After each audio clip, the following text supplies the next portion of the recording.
7 में से हमारे 4 बीटीएस के मेंबर्स ऑलरेडी हमारे पास वापस आ चुके हैं और कल के दिन हमारे 2 और बीटीएस के मेंबर्स वापस आ जाएंगे। जिस मोमेंट का आर्मीज को सदियों से इंतजार था, जो था बीटीएस का रीयूनियन, फाइनली होने को आ चुका है। लेकिन आर्मीज को कुछ चीजें थोड़ी सी ऑफ लगी।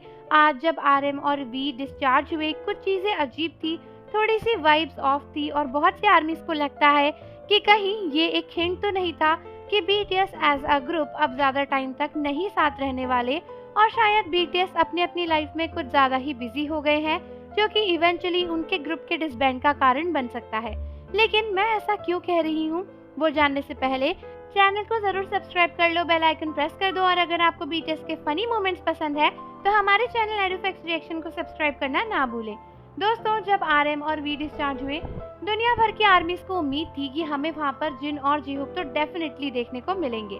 लेकिन जिन और जे-होप मिलिट्री डिस्चार्ज बेस पर नहीं पहुंचे, जो कि काफी सरप्राइजिंग था।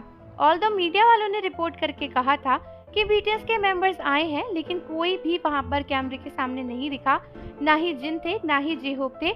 शुगा के आने की भी उम्मीद थी, लेकिन शुगा भी वहां नहीं दिखे। जिमिन और जंगकुक की तो उम्मीद थी नहीं, क्योंकि कल ही उनका डिस्चार्ज होना है, तो उनका आज आना पॉसिबल नहीं हो पाता।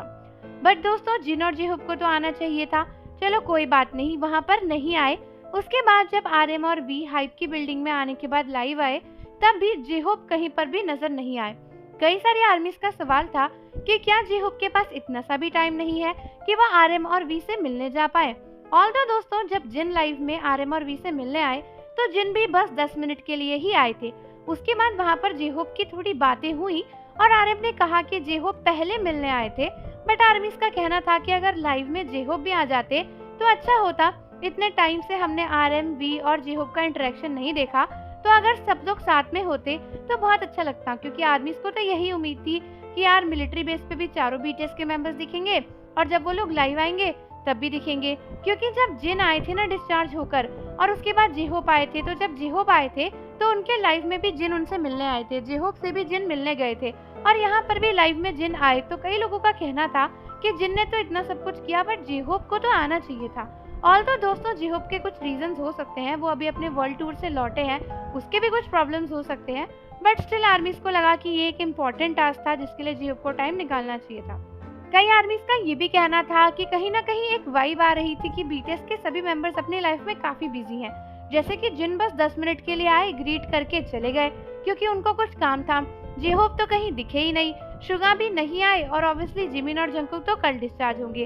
अब देखना ये है कि कल जब जिमिन और जंगकुक डिस्चार्ज होंगे तो क्या आरएम, वी, जिन और जे-होप उन्हें मिलने जाएंगे मिलिट्री डिस्चार्ज पर या नहीं जाएंगे। अगर आज ही जैसा रहता है और कल कोई नहीं जाता, तो कहीं ना कहीं क्या ये साबित नहीं हो रहा कि बीटीएस ने एक दूसरे के लिए टाइम निकालना बंद कर दिया है। तो आर्मीज, आप मुझे कमेंट करके बताओ कि क्या आपको भी लगता है कि जो भी आर्मी सोच रही हैं कि बीटीएस थोड़े से चेंज हो गए हैं, क्या वो सही सोच रही हैं। और जाने से पहले चैनल को जरूर सब्सक्राइब कर लो, बेल आइकन प्रेस कर दो। मिलते हैं आपसे अगली वीडियो के साथ।